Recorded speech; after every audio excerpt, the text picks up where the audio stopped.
Selamat menyaksikan dan dukung terus channel Kang Kumis. Semoga bermanfaat. Assalamualaikum warahmatullahi wabarakatuh.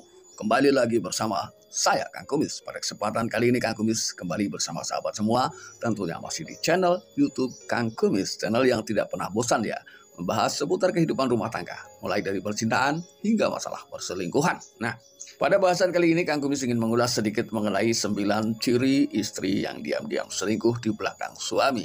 Nah, tentunya permasalahan di tengah kehidupan rumah tangga ini begitu banyak, ya begitu beragam. Namun ada satu kesalahan yang serasa memang sulit diampuni, yaitu ketika bicara pasangan kita secara diam-diam mengkhianati cinta kita berdua, yang tentunya sudah dibangun dengan susah payah. Namun ternyata masih ada pengkhianatan cinta di belakang itu semua. Ini tentunya bukan hal mudah untuk dimaafkan. Namun bisa jadi karena adanya komunikasi yang kurang baik pada awalnya, sehingga kita tidak pernah tahu apa yang sebenarnya terjadi selama ini di dalam hati dan pikiran pasangan kita. Ini juga perlu ditinjau ulang ya, kenapa pasangan secara diam-diam justru selingkuh. Apakah ada yang kurang dari hal-hal yang harusnya diberikan kepada istri dari suami? Ini juga perlu kita perhatikan sama-sama. Karena setiap perselingkuhan terjadi tentunya banyak hal yang melatar belakangi. Jadi tidak terjadi begitu saja, tapi tentunya kita harus memahami sebab dan musabab terjadinya perselingkuhan. Ini penting ya, ketika dibahas mungkin hati kita bertanya, ketika pasangan selingkuh salah siapa? Ini yang perlu kita perhatikan ya. Karena pada dasarnya laki-laki dan perempuan, pria dan wanita, ini tentunya memiliki perasaan yang sama. Ketika suami selingkuh, apakah itu mutlak kesalahan istri? Belum tentu. Begitu pula sebaliknya. Ya, jadi di sini kita harus memahami hal tersebut secara gamblang agar tidak terjadi kesalahpahaman yang lebih mendalam. Ya, baiklah, tanpa berlama-lama, mari kita bahas mengenai ciri istri selingkuh ya. Namun seperti biasa, sebelum lanjut ke topik kali ini, silahkan sahabat semua subscribe, like, dan komen ya di channel Kang Kumis agar sahabat semua tidak ketinggalan informasi terbarunya. Sayang kalau Anda ketinggalan informasi di setiap harinya ya. Yang pertama adalah biasanya ia mulai meminta banyak hal, termasuk mulai meminta, khususnya di media sosial, ingin hidup sendiri-sendiri. Istilahnya adalah jangan ikut campur urusan saya ketika sudah bicara di media sosial. Ini kan berarti mulai ada batasan privasi ya antara suami dan istri. Padahal tentunya keterbukaan ini menjadi hal yang harusnya dilakukan. Karena dengan keterbukaan kita bisa mengetahui apa sih yang diinginkan oleh pasangan kita. Namun berbeda halnya ketika akhir-akhir ini pasangan Anda mulai menutup diri ya, mulai privasi dalam hal-hal tertentu. Misalnya tentang kehidupannya di media sosial, tidak mau lagi diganggu. Nah, ini menggambarkan hal-hal yang memang cukup untuk dicurigai. Kemudian yang kedua, dia terlihat panik gugup ya saat ada notifikasi di ponselnya. Nah, hal ini bisa dilihat adalah ketika Anda dengan pasangan Anda dalam kondisi bersama-sama ya, dalam keadaan bersama. Nah, ketika tidak, ini tentunya sulit ya. Jadi ketika Anda melihat pasangan Anda tiba-tiba berubah ya raut mukanya ketika ada notifikasi masuk di ponselnya, ini adalah hal yang perlu kita curigai ya. Lalu kemudian yang ketiga, tidak ada lagi perhatian atau bahkan mulai tidak peduli. Nah, Anda bisa perhatikan saat kapan perhatian itu Anda rasakan hilang dari istri Anda. Ya, saat kapan istri Anda mulai tidak peduli dengan Anda dari hal-hal yang biasanya mungkin Anda dapatkan. Misalnya di pagi hari, istri sibuk menyiapkan segala perlengkapan untuk keberangkatan aktivitas Anda. Lalu kebutuhannya seperti menyiapkan sarapan pagi, membuatkan secangkir kopi, lalu kemudian menyiapkan baju, ya pakaian misalnya untuk keberangkatan Anda. Lalu biasanya keberangkatan Anda juga diiringi ya dengan senyuman dan doa oleh istri Anda, dan dia tidak pernah melupakan kata-kata hati-hati di jalan ya, dan cepat pulang ketika sudah selesai bekerja. Nah, hal ini dirasakan biasanya ya ketika dalam keadaan baik-baik saja, ini akan Anda rasakan setiap hari dari perilaku pasangan. Namun akhir-akhir ini istri Anda sepertinya tidak peduli lagi dengan hal-hal tersebut atau hilang dari pendengaran dan penglihatan Anda. Ini juga perlu dicurigai kawan-kawan ya. Namun ketika hal itu Anda rasakan, Anda jangan langsung memvonis kepada pasangan Anda ya bahwa ia selingkuh. Hal terbaik di sini adalah bicarakan, komunikasikan secara tenang. Ya, karena dengan ketenangan kita bisa berpikir cerdas. Kita tidak mudah untuk berburuk sangka terhadap pasangan kita. Ini adalah hal yang sering dilupakan.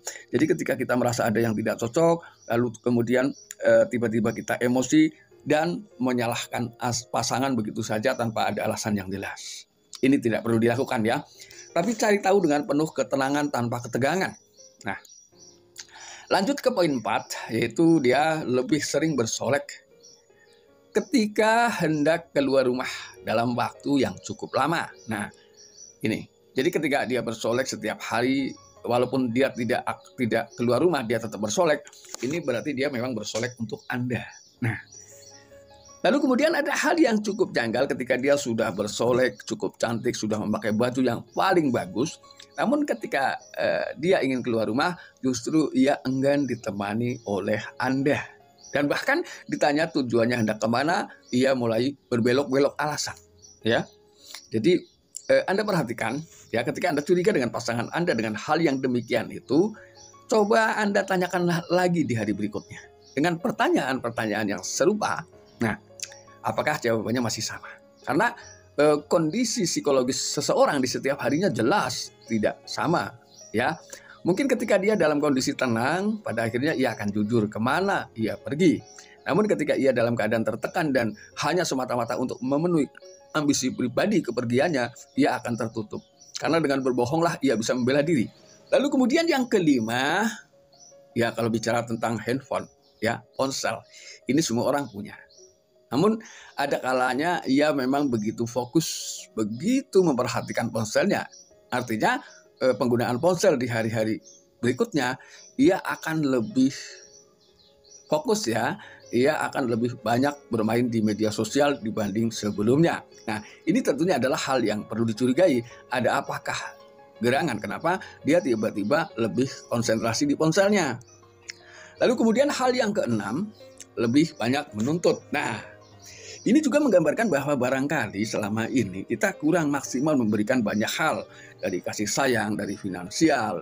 Lalu kemudian bisa jadi dulu pada saat Anda berdekatan dengan pasangan Anda, namanya orang sedang dimabuk cinta, itu dengan mudahnya membuat komitmen. Akan memberikan apa saja yang diinginkan. Namun ternyata seiring berjalannya waktu, banyak hal yang belum terpenuhi. Nah, ini biasanya menjadi tuntutan. Lebih-lebih ketika istri punya selingkuhan, biasanya ia akan menuntut yang lebih tinggi lagi. Yang bisa juga di luar pemikiran-pemikiran sang suami ya. Di luar pemikiran-pemikiran para suami. Nah, hal ini adalah sebetulnya juga sekaligus ingin tahu sejauh mana sih perhatian suami selama ini. Ya, sepeduli apakah suami saya kepada saya. Makanya biasanya ia akan menuntut lebih tinggi. Karena biasanya tuntutan-tuntutan itu sebelum disampaikan ke pasangan sudah dibicarakan dengan pasangan selingkuhnya. Ya, karena pasangan selingkuh biasanya juga melakukan hal yang sama. Apa sih yang kamu inginkan dari saya? Yang penting kamu jangan dengan dia. Lah ini ya kalau sudah sampai seperti ini udah parah ya. Ketika tuntutannya lebih tinggi, biasanya memang ada iming-iming dari pria lain. Biasanya seperti itu ya. Ada yang seperti itu karena setiap perselingkuhan dipastikan membawa tujuan. Yang bisa jadi karena memang selama pernikahannya belum dapat, ia capek. Nah, hal ini alangkah baiknya dikomunikasikan lagi dengan pasangan. Jadi dengan suami lah ya ketika istri selingkuh. Jadi nggak usah selingkuh, tapi bicara baik-baik tentang apa yang diinginkan. Kalau kita minta kepada suami setiap hari dengan cara yang sopan, cara yang santun, insya Allah suami akan terketuk hatinya dan segera mewujudkan apa yang menjadi keinginan istri. Bukankah itu jauh lebih baik? Lalu kemudian poin yang ketujuh, ini sering menolak untuk berhubungan seksual dengan Anda. Nah ini juga perlu komunikasi yang lebih jelas lagi agar tidak timbul salah paham. Karena permasalahan istri menolak suami pada saat berhubungan intim, ini banyak hal yang melatar belakangi, tidak melulu permasalahan perselingkuhan. Namun memang yang paling jelas adalah hal yang demikian itu. Bisa jadi memang capek, tapi kalau dia bilang capek, Anda perhatikan. Ya, kalau dia betul-betul capek, coba Anda lakukan hal-hal yang membuat istri sembuh dari rasa capeknya. Misalnya melakukan pijatan-pijatan kecil yang membuat istri pada akhirnya hilang rasa capeknya dan mau mengikuti keinginan Anda. Nah, namun ketika apa yang seharusnya Anda lakukan sudah Anda lakukan, istri masih tetap tidak mau dan alasannya berubah-ubah, ini perlu ditanyakan. Ada apa sebetulnya di balik itu semua? Lalu kemudian yang ke-8. Nah ini, membersihkan jejak digital dan jarang menunjukkan kemesraan bersama pasangan, ya. Artinya hilangnya kemesraan, lalu kemudian dia terlihat main HP tiap hari, bahkan waktunya sangat lebih intens dari biasanya, ya. Namun ketika Anda cek di ponselnya ternyata tidak ada hal-hal yang mencurigakan. Ini bisa jadi memang dia rutin menghapus jejak digital yang selama ini ia lakukan. Nah, ketika sudah demikian, ini memang agak sulit karena biasanya ketika orang selingkuh ini bukan berarti sudah tidak cinta sama pasangannya, tapi lebih dibarengi dengan rasa takut ketahuan. Inilah yang lebih kuat. Ini yang bisa menimbulkan seseorang melakukan apa saja, ya. Karena tidak semua perselingkuhan ingin diakhiri dengan perceraian. Ya, bisa juga perselingkuhan yang dilakukan oleh pasangan kita hanya menguji tingkat kesetiaan kita terhadap pasangan, ya. Karena bisa jadi ini adalah merupakan adrenalin yang dilakukan oleh seorang istri. Jadi dalam hatinya ia mengatakan, saya juga bisa selingkuh. Bisa jadi seperti itu.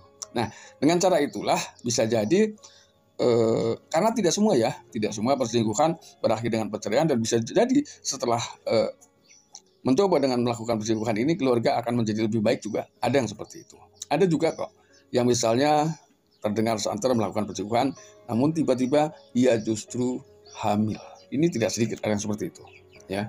Lalu yang ke-9, ini biasanya ia mulai menghindari tempat-tempat tertentu. Nah, ini cukup mencurigakan ketika pasangan Anda diajak pergi, namun tiba-tiba ia menolak untuk hadir atau mendatangi di tempat-tempat tertentu. Nah, ini Anda cek. Nah, bisa jadi di situ ada sebuah nostalgia yang terselubung, nostalgia yang disembunyikan dengan seseorang antara pasangan Anda dengan pria lain. Ya, biasanya ia enggan. Bisa jadi, ya, karena tidak sedikit orang yang memang datang di tempat yang sama dengan pasangan yang berbeda. Ini biasanya kabar ini akan cepat sampai ke rumah, ya. Kemudian misalnya dia datang ke tempat teman dengan wanita yang memang temannya itu baru ia kenal. Lalu kemudian ia mengatakan bahwa itu adalah istrinya. Lalu tanpa sadar, si keluarga yang didatangi itu menelepon dan mengatakan bahwa bukankah kemarin ibu yang datang ke sini? Nah, ini akan menimbulkan sebuah keterkejutan, ya, istilahnya. Bukankah kemarin ibu datang ke sini bersama pria yang ibu katakan? Namun di sisi lain, justru suaminya tidak merasa bahwa kemarin diajak ke rumah teman si istri. Nah, kejadian ini memang ada, ya, di tengah kehidupan kita ada. Ini dengan alasan itulah mungkin si istri menolak ia datang ke tempat-tempat tertentu, termasuk ke tempat teman, karena menghindari hal yang seperti itu, ya. Nah, sahabat, itulah 9 ciri istri selingkuh di belakang Anda, dan mudah-mudahan ini bermanfaat, ya, bisa memotivasi dan mengedukasi diri kita bahwa di sini ternyata keterbukaan sangat penting untuk semua pihak, baik istri maupun suami, karena dengan keterbukaan kita bisa tahu apa sih yang menjadi keinginan kita yang selama ini mungkin karena tidak sedikit, ya, istri yang masih merasa ada rasa segan dengan suami untuk menyampaikan sesuatu, ada yang takut terjadi masalah ketika itu terus-menerus ditanyakan, tapi tergantung bagaimana cara kita bertanya, cara kita menyampaikan keinginan kita. Tentunya kita juga harus melihat momen yang pas ketika kita menginginkan sesuatu dari suami, misalnya kita istri, ya.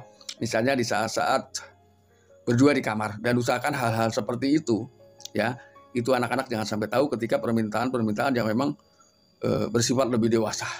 Ini berbeda ketika permintaan yang bersifat umum, itu tahu enggak apa-apa, ya.